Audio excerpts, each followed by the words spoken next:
ओम नमः शिवाय, जय महाकाल। कैसे हैं आप सभी लोग। आप सभी ने पता है कि कल है मंगलवार का बहुत ही प्यारा और विशेष सा दिन। और इस मंगलवार के दिन आप सभी लोगों को मात्र एक चावल के दाने का ये अचूक उपाय करना होता है। पूज्य गुरु जी ने कहा था कि ये वाला उपाय इतना प्रबल है जो शिव महापुराण के अंदर वर्णित है, जो कि विष्णु पुराण का उपाय है। गुरुदेव ने कहा कि जो भी भक्त, जो भी व्यक्ति, चाहे स्त्री चाहे पुरुष, इस उपाय को करता है 24 घंटे के अंदर अंदर शिव की अनुभूति उस व्यक्ति को प्राप्त होती है। और पूज्य गुरु जी की ही कथा से सुन करके और समझ करके इस पूरे उपाय को बहुत आसान भाषा में आपको बताऊंगा।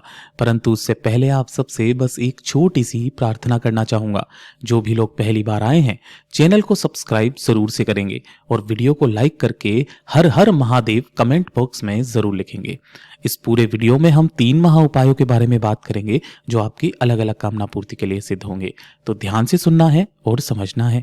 सबसे पहले बात करते हैं हमारे पहले वाले उपाय की। पहला वाला उपाय जिसे आपको एक चावल के दाने से करना होगा। यह विशेष उपाय तब किया जाता है कि जब आपकी कोई मनोकामना, कोई इच्छा आपकी अधूरी है ना।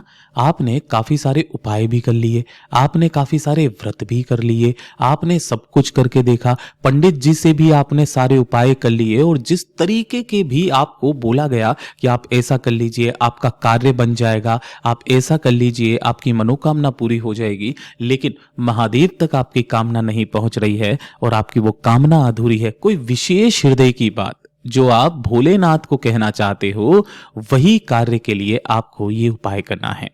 गुरुदेव ने कहा था इसके लिए आपको चाहिए होगा सबसे पहले एक बेलपत्र।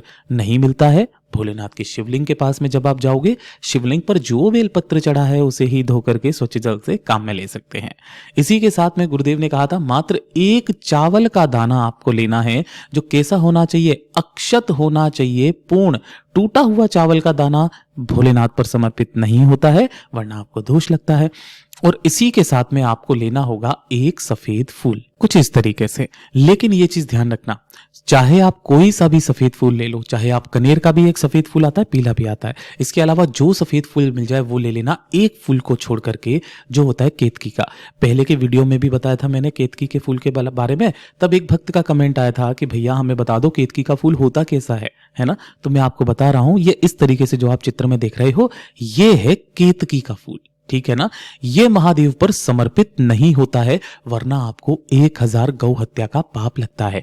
ऐसा क्यों है, इसके पीछे की एक बहुत बड़ी कहानी है, शॉर्ट में आपको बताऊं तो केतकी ने एक बार झूठ बोला था ब्रह्मा जी के कहने पर। जब यह पता लगाया गया कि महादेव का अंत कहां पर है, पाताल में है या आसमान में है, किधर है ना। तो जब ये जाते गए पता चला कि भैया महादेव जी का तो कहीं अंत ही नहीं है, वो तो अनंत है। तो ब्रह्मा जी ने ऐसा कहा कि भैया केतकी जी से कि वहां जाकर के ऊपर सभी देवी देवताओं को बोल देना कि हमने महादेव जी का अंत देखा है ना, ऐसे ही झूठ में। तो इन्होंने बोल दिया और तभी से जाकर के इनको श्राप लगा हुआ है, ठीक है ना। इसलिए ये महादेव जी को कभी भी समर्पित नहीं होता है। तो एक चावल का दाना, एक बेलपत्र और एक सफेद फूल, कोई सा भी केतकी को छोड़ करके, एक लोटे शुद्ध जल के साथ में आपको पहुंच जाना है अपने घर में, या फिर घर का शिवलिंग हो या आपके मंदिर के वहां पर कोई शिवलिंग हो, वहां पर आपको पहुंच जाना है। इस उपाय को आप अपने घर पर भी कर सकते हैं, ठीक है। जैसे ही आप यहां पर पहुंचेंगे, आपको शिवलिंग के पीछे की तरफ आसन लगा करके बैठ जाना है, जिससे आपका मुख उत्तर दिशा की तरफ में हो जाएगा। हमेशा बताता हूं, जलाधारी जो है वो उत्तर दिशा की तरफ में होती है। सबसे पहले आपने करना क्या है कि जो आपने एक चावल का दाना लिया है ना, आते ही एक चावल का दाना अपनी दाहिने हाथ की हथेली पर रख करके अपना नाम और गोत्र बोलकर सबसे पहले एक चावल का दाना आपको शिवलिंग के ठीक शीर्ष पर समर्पित कर देना है, केवल नाम और गोत्र बोल करके।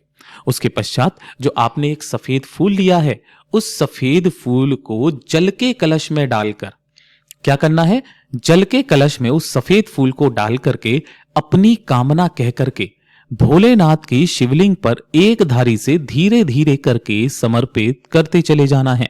और जैसे ही ये संपूर्ण जल समर्पित हो जाए, अब जो आपके पास में एक बेलपत्र है, उस चीज का विशेष करके ध्यान रखना, उस बेलपत्र को माता रानी के हस्त कमल से स्पर्श करा करके यहां पर इस हस्त कमल से स्पर्श कराकर अपनी कामना कहकर इसे उठा करके भोलेनाथ की शिवलिंग के ठीक शीर्ष पर अंत में रख करके आना है, जिसकी डंडी का भाग जलाधारी की तरफ में होगा और बीच वाली पत्ती का भाग आपकी तरफ में होगा। हर उपाय को करने का एक नियम होता है, एक तरीका होता है। इसी तरीके से आपको करना है, ढोक देना है, बाबा से विनती कामना करके वापस घर की तरफ चले आ जाना है। गुरुदेव ने कहा 1 से 2 मंगलवार करके देख लीजिएगा, मेरा बाबा इतने में ही आपकी कामना स्वीकार कर लेंगे। पूज्य गुरु जी का बहुत अद्भुत और अचूक उपाय है, जरूर से कीजिएगा। और ये दूसरा वाला जो उपाय है ना, ये खास करके बताया गया था कि जब आपके घर में पैसे और धन को लेकर के समस्याएं बन रही हो, या फिर आप चाहते हैं कि इस तरीके से कभी भी आपके घर की आर्थिक स्थिति खराब ना हो, है ना, आर्थिक स्थिति कभी भी खराब ना हो, कभी आपके घर पर कोई कर्ज ना बढ़े, कोई कर्ज है, कोई लोन है, वो चुकता हो जाए, है ना। काफी बार ऐसी समस्याएं आ जाती है, कर्ज चुकता नहीं हो रहा, लोन चुकता नहीं हो रहा है, या फिर आपका कोई व्यापार है, दुकान है, फैक्ट्री है, उसमें पैसा नहीं आ रहा है, ग्राहक ही नहीं आ रहा तो पैसा नहीं आ रहा है ना। जितनी भी धन की समस्याएं हैं हमेशा के लिए समाप्त होती है। एक छोटा सा काम करना है, आपको मात्र 1 चुटकी हल्दी लेनी है ना, 1 चुटकी हल्दी, कहाँ की, ये जो पिसी हुई होती है ये वाली। और आपको मात्र 2 बूंद लेनी होंगी शहद की। शहद क्या करता है, ये उन सभी समस्याओं का काट करता है जिसकी वजह से आपके जीवन में रुकावटें संभव हो रही है। 1 लोटा शुद्ध जल अपने घर का लेना है, तांबे के कलश में। केवल इन 3 चीजों को लेकर के भोलेनाथ की शिवलिंग के ठीक पास में चले जाना है, यानी कि शिवालय चले जाना है। यहां पर शिवलिंग के पीछे की तरफ आसन लगा करके बैठ जाना है, जिससे आपका मुख उत्तर दिशा की तरफ में हो जाएगा। अब ध्यान से सुनिएगा, जब आप इस उपाय को करेंगे ना, उस उपाय को करते समय आपका जो दाहिना हाथ है, इस दाहिने हाथ के ऊपर आपको थोड़ी सी लेनी होगी हल्दी और थोड़ी सी ही लेनी होगी आपको शहद। हल्दी और शहद को अपने दाहिने हाथ की हथेली पर रखना और रख करके अपने उसी को एक दूसरे में मिश्रित कर लेना। हथेली पर रख करके जैसे आप चंदन को घिसते हो आप अपनी हथेली पर ना, ऐसे ही आपको हल्दी और शहद का लेपन, मतलब इस तरीके से आपको घिसना है, उसका एकदम चंदन बना लेना है।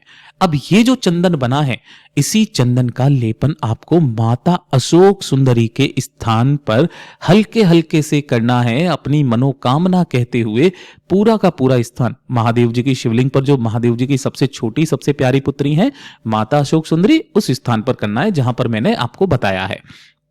ठीक है, इसको लगा देने के पश्चात अपनी कामना करते हुए जो 1 लोटा शुद्ध जल लिया है, उस 1 लोटे शुद्ध जल को भोलेनाथ की शिवलिंग के ठीक शीर्ष पर समर्पित करना है, श्री शिवाय नमस्तुभ्यम मंत्र का स्मरण करते हुए।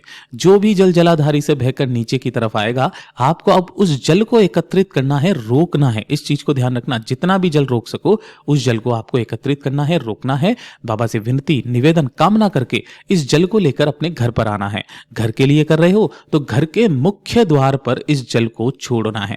अगर आप दुकान के लिए कर रहे हो तो दुकान के मुख्य द्वार पर आपको इस जल को छींटना है, घर के अंदर नहीं, घर के बाहर मुख्य द्वार पर छींटना है। ऐसा करने से मां लक्ष्मी का जो आगमन है वो आपके घर में होने लगेगा। आपके घर से जितनी भी दरिद्रताएं हैं वो हमेशा के लिए दूर होगी। पूज्य गुरु जी का बहुत अद्भुत और अचूक उपाय है, जरूर से कीजिएगा। और ये तीसरे नंबर का उपाय जिसे आप सभी लोगों को करना ही करना है, ये वाला है कि जब आपके कार्यों में एक के बाद एक बाधाएं उत्पन्न हो रही हो, है ना। बाधाएं कहने का मतलब है कोई ना कोई रुकावट आ जाती है।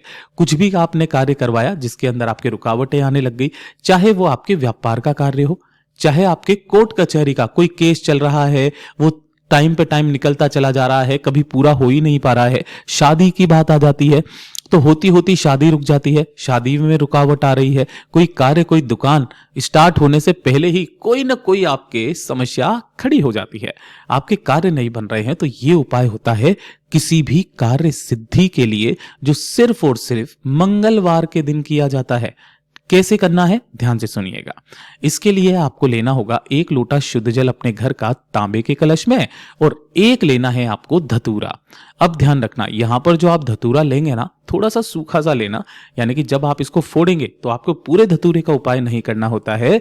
इस धतूरे के अंदर जो ये बीजों वाला फल होता है ना, इसी का उपाय करना है। तो आपको ये दोनों ही चीजें लेकर भोलेनाथ की शिवलिंग के पास में जाना है। मंगलवार के दिन में शिवलिंग के पीछे की तरफ में खड़े होकर के आपको अपना नाम, गोत्र और अपनी कामना कह करके उस धतूरे को फोड़कर जो उसके अंदर बीजों वाला फल है, इसे निकाल करके भोलेनाथ की शिवलिंग पर आपको समर्पित करना है। क्या? नाम, गोत्र, अपनी कामना बोल करके। लेकिन किन महादेव के नाम से? नाम ध्यान दीजिएगा, हाटकेश्वर महादेव के नाम से। ठीक है, इस तरीके से समर्पित कर देना और उसके पश्चात जो 1 लोटा शुद्ध जल है, उस 1 लोटे शुद्ध जल को भोलेनाथ की शिवलिंग पर एक धारी से धीरे धीरे करके समर्पित कर देना।